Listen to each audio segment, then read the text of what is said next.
Somewhere in your family tree, there's a mother who buried more children than she raised. Not because she was careless, not because she didn't love them. Because for most of human history, that was just what having a baby meant. A coin flip you made again and again, with nothing but cloth, prayer, and luck standing between your child and the next morning. Here's the thing nobody tells you about being a parent. The fear never really changes. What changes is how much backup you have. Today you've got monitors, vaccines, a pediatrician on speed dial, and still you check twice. For most of human history, none of that existed, and the odds were not in your favor. In some ancient societies, close to half of all children didn't make it to age 5. Half. So the question isn't really, did ancient parents worry? Of course they did. The real question is what they actually did about it. And some of the answers are ingenious, some are heartbreaking, and a few are so unhinged you're going to want to pause and Google them yourself. We're talking about a civilization that invented a specific god just to handle a baby's first tooth. We're talking about an amulet made from an actual wolf's tooth, worn around a newborn's neck to keep death away. We're talking about a sleeping arrangement so dangerous that entire legal codes were written to stop parents from doing it. And underneath all of it, a brutal, unavoidable truth. Your baby's odds of surviving depended enormously on how much money your family had. That gap runs through this entire story, and it never fully closes. Let's start somewhere you wouldn't expect. Ancient Rome had a surprisingly organized system for keeping infants alive, and a lot of it will look weirdly familiar. The first move a Roman family made was swaddling, wrapping a newborn tightly in strips of cloth, arms pinned to its sides, legs bound straight. Modern pediatricians still recommend a version of this to calm newborns and help them sleep. The Romans weren't doing it for calm, though. They believed a baby's limbs were soft and unformed, almost clay-like, and that swaddling was the only thing keeping the bones from growing crooked. Some physicians recommended keeping infants wrapped this way for months, so the technique survived, the reasoning did not. Then there was outsourcing, and I mean that literally. Wealthy Roman households didn't rely on the mother alone. They hired a wet nurse, a woman whose entire job was to breastfeed and care for someone else's baby, sometimes living in the household for years. This wasn't rare. It was standard practice for anyone who could afford it, and Roman writers left behind actual contracts specifying the wet nurse's diet, her behavior, even her temperament, because they believed all of that passed into the milk and into the child. The physician Cyrannus of Ephesus even wrote an entire hiring manual on the subject, testing a candidate's milk by dripping a bit onto a fingernail and checking how it beaded, and disqualifying anyone too young, too old, or with a reputation for a bad temper. Choosing the wrong nurse, in other words, wasn't just an inconvenience. It was treated as a genuine medical risk.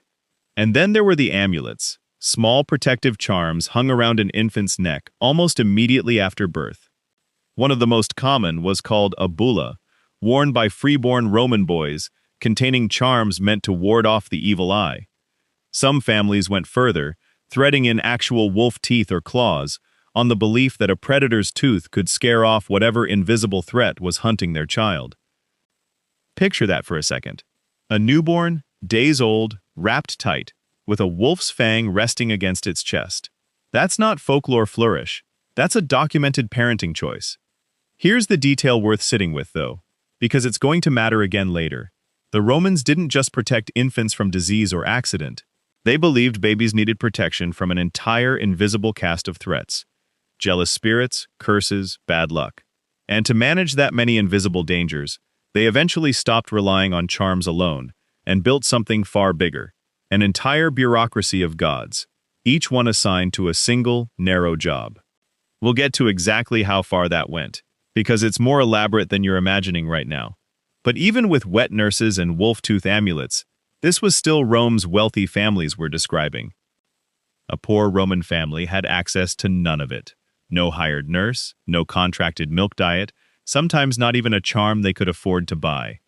We'll come back to exactly what that gap looked like, because it shows up in nearly every era we're about to visit. Before any of that protection could even kick in, though, a baby first had to clear a hurdle that had nothing to do with charms, nurses, or gods at all. Acceptance.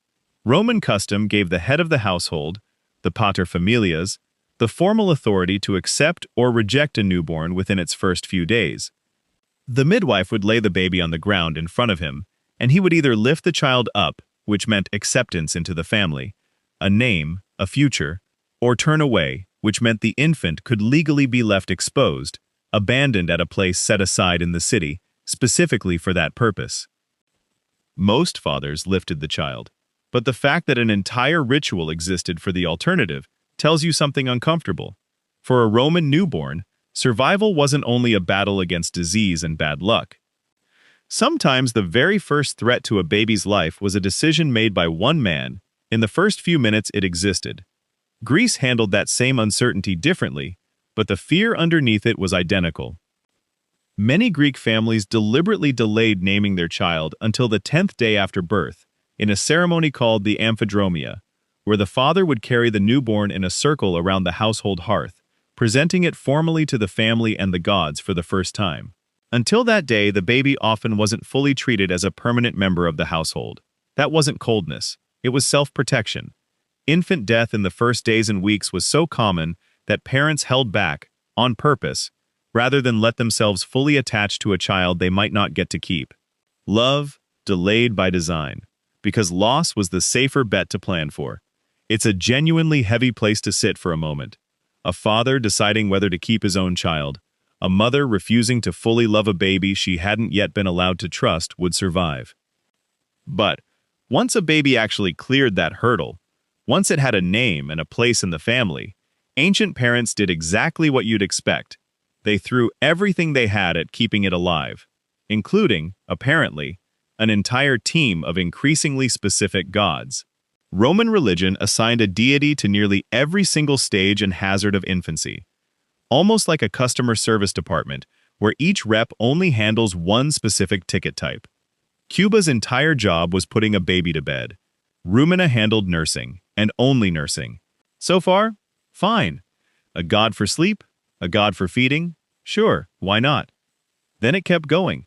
Lavana was invoked the second a newborn was physically lifted off the ground for the first time. Not for anything else, just that one motion.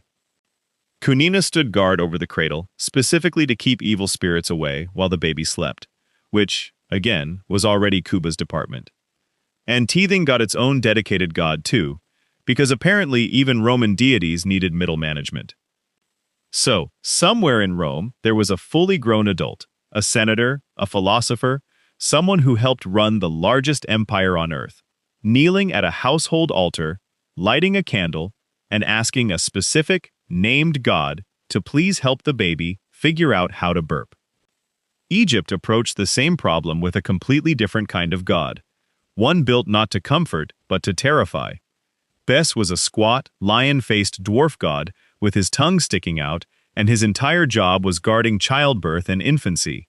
Egyptian households kept small statues of Bes near the crib, on the belief that his exaggerated, almost comically ugly appearance was frightening enough to physically scare off evil spirits before they got near the baby. Mothers wore Bes amulets during labor. Nursery walls were painted with his image. Infants were also wrapped with amulets shaped like the Eye of Horus, believed to carry protective and healing power directly against their skin. Put plainly, the Egyptians decided the best defense against an invisible demon was a god designed to look so absurd that evil itself would turn around and leave. Mesopotamia skipped the protector altogether and gave the threat itself a name.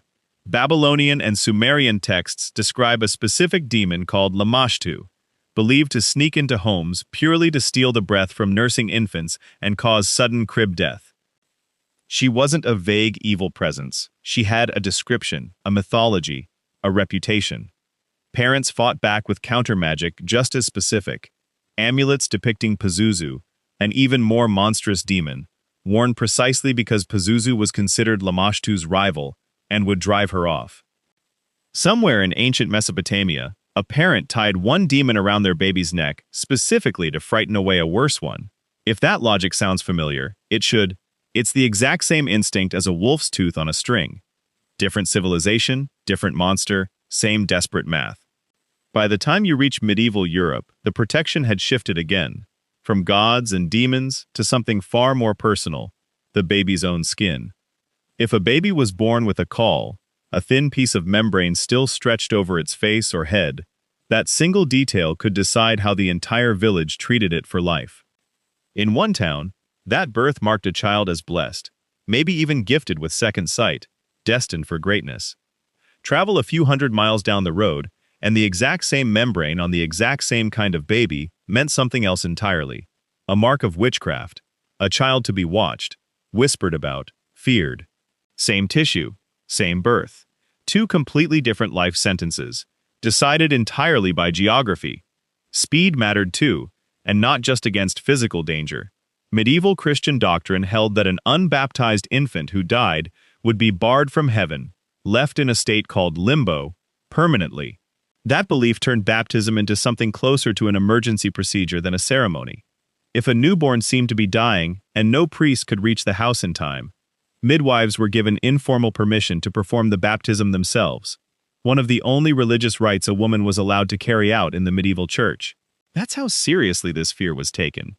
It didn't just shape how parents cared for a body, it rewrote who was allowed to touch the soul. But the single most dangerous belief of this entire era wasn't a superstition about gods or membranes. It was something almost every parent did without thinking twice: sleeping with their baby. Co-sleeping was the default across most of the ancient and medieval world. There was no crib industry, no separate nursery, often not even a separate room. A baby slept against its parents' bodies because that was the only warmth available. And that same closeness killed infants constantly, through what was called overlaying. A parent, exhausted, rolling over in their sleep, and accidentally smothering the child beside them. It happened often enough that by the medieval period, some regions had passed actual laws punishing parents for it, and church guidance repeatedly warned mothers not to bring infants into the bed at all. Imagine needing a law to stop something that instinctive. That's how common it was, and that's how little control anyone had over it. So here you have it, a civilization confident enough to assign named gods to a baby burping correctly, and a threat so mundane and unglamorous, just rolling over in your sleep, that it quietly killed more infants than any curse ever could. Now set the gods and the caul superstitions aside for a second, because underneath all of it sat something far less mystical and far more brutal. Money. We already saw it in Rome. The wet nurse, the milk contracts, the wolf-tooth amulet, all of it priced out of reach for the average family. But the gap widened even further once you looked at burial. Wealthy Roman infants who died were still mourned formally, sometimes with inscriptions and small tombs. Poor infants, especially those who died in their first days, were frequently buried without ceremony at all, sometimes under the floor of the family home, sometimes in informal plots set aside specifically for infants who never lived long enough to be treated the way an adult death would be. There's archaeological evidence of entire infant burial sites separate from standard cemeteries, essentially acknowledging that infant death was so routine it needed its own quiet, unmarked category. Medieval Europe didn't close that gap either. If anything, it sharpened it.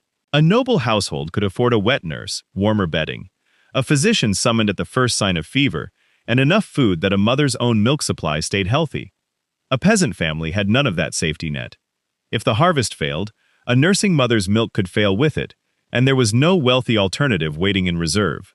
Swaddling still happened at every income level because cloth was cheap, but everything past that first layer of cloth, the nurse, the doctor, the amulet, the extra food, was a luxury tier that poorer families simply couldn't buy their way into. Egypt followed the exact same pattern, just dressed differently. A wealthy family could commission a proper stone statue of Bes, hire a trained midwife, and call on temple priests, who doubled as physicians, the moment a child fell ill. A poor family made do with a crude clay amulet, pressed from a mold, a folk remedy passed down by a grandmother, and whatever a neighbor swore had worked once. The gods, technically, belonged to everyone. Reliable protection did not. And this is really the through line sitting underneath the entire video. Whether the danger was an invisible demon, a bad birth omen, overlaying in bed, or a failed harvest, wealth never actually eliminated the threat. It just bought you more attempts to survive it. More nurses, more charms, more physicians, more chances. Poor families, across every single civilization we've just walked through, got one chance, and one chance only, against odds that were already stacked against everyone. Here's a fact that tends to genuinely surprise people. Routine childhood vaccination, the thing that quietly ended most of these ancient nightmares, wasn't widely available until the 20th century. Reliable infant formula, safe cribs, even the basic medical understanding of why babies died so often, all of that is shockingly recent. For nearly all of human history, keeping a baby alive meant swaddling cloth, a borrowed prayer, maybe a wolf's tooth on a string, and hoping you didn't fall asleep the wrong way. And somewhere in a Roman household, a parent really did light a small offering to a god, whose only job was helping their child keep down its first solid meal. Not because they were foolish, but because they were doing exactly what you'd do at 3 a.m. with your hand over your baby's chest. Anything at all, to make the fear feel a little more manageable.